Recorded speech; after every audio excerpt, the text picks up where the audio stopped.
Hey guys, welcome to today's Scribble Art tutorial. You start by writing your name or a specific word in the middle.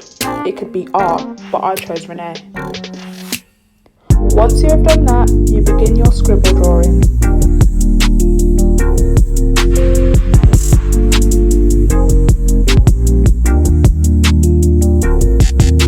Stop when you feel it's right to.